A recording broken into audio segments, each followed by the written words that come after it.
Global super লিগের এবারের আসরে ফরচুন বরিশালের অংশগ্রহণের খবরের মাঝে বড় প্রশ্ন, তামিম ইকবাল খেলবেন তো?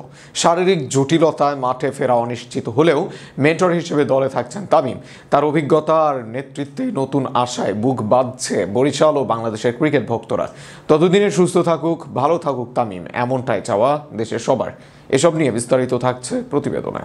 গ্লোবাল সুপার লিগের এবারের আসরে ফরচুন বরিশালের অংশগ্রহণ করার ব্যাপারে পজিটিভ দলটির কর্ণধার মিজানুর রহমান। তবে শঙ্কা হচ্ছে দলটির ক্যাপ্টেন তামিম ইকবালের অসুস্থতা। ফরচুন বরিশালকে পরপর শিরোপা উপহার দেওয়া ক্যাপ্টেন তামিম নিজ হাতে সাজিয়েছিলেন জিএসএল এর এবারের আসরে অংশগ্রহণ করার ছক। তবে তামিমের শারীরিক কন্ডিশন আগের অবস্থায় নেই। একটি ম্যাসিভ হার্ট অ্যাটাকে শরীর দিয়ে ব্যাপকভাবে প্রভাব ফেলেছে। এমন পরিস্থিতিতে তামিমকে খেলোয়াড় হিসেবে ফরচুন বরিশাল দল পাবে কিনা সেটাই অনিশ্চিত। তবে তাতে কি ফরচুন বরিশাল দল আর তামিম ইকবাল খান যেন একই সূত্রে গাথা দুটি নাম। খেলোয়াড় হিসেবে পাওয়া না গেলেও দলটির মেন্টরের ভূমিকায় দেখা যাবে খান সাহেবকে।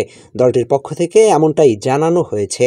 এবারের আসর শুরু হবে জুলাইতে। ততদিনে তামিমের শারীরিক অবস্থা কোন পর্যায়ে থাকবে সেটা স্পষ্ট বোঝা যাবে।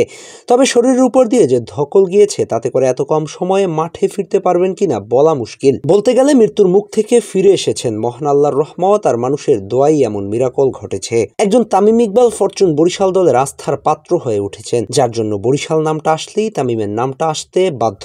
এমন পরিস্থিতিতে তামিমকে ছাড়া কোনো বিদেশি ফ্র্যাঞ্চাইজি টুর্নামেন্টে অংশগ্রহণ করবে বরিশাল, এটা হয়তো কেউই ভাবেনি কখনো। তবে নিয়তির উপরে কারো হাত নেই। তামিম বেঁচে আছেন, ভালো আছেন, এটাই আপাতত সব থেকে স্বস্তির খবর, শুকরিয়ার বিষয়। এই মিরাকলে ফেরাটা কেবল ফরচুন বরিশালের জন্যই নয়, পুরো বাংলাদেশ ক্রিকেটের জন্য এক আশার আলো। মাঠে তিনি খেলুক বা না খেলুক, তার উপস্থিতি মানেই দলের আত্মবিশ্বাসের নতুন রসদ যোগ হওয়া। একজন অভিজ্ঞ মেন্টর হিসেবে তামিমের দিক নির্দেশনা তরুণদের জন্য হবে অমূল্য। এখন শুধু কামনা তিনি দ্রুত সুস্থ হয়ে স্বাভাবিক জীবনে ফিরুন। দেশের ক্রিকেটে মাঠে হোক কিংবা মাঠের বাহিরে নিজের অভিজ্ঞতার ভান্ডারকে খুলে দেখ তরুণদের জন্য। শেষ পর্যন্ত গ্লোবাল সুপার লিগে অংশগ্রহণ করলে বরিশাল খেলোয়াড় হিসেবে না হোক, দলের পার্ট হোক তামিম। হয়তো এটাই চাওয়া বরিশালের দর্শক সমর্থকদের। হাসনাইন খান, স্পোর্টস টাইমস।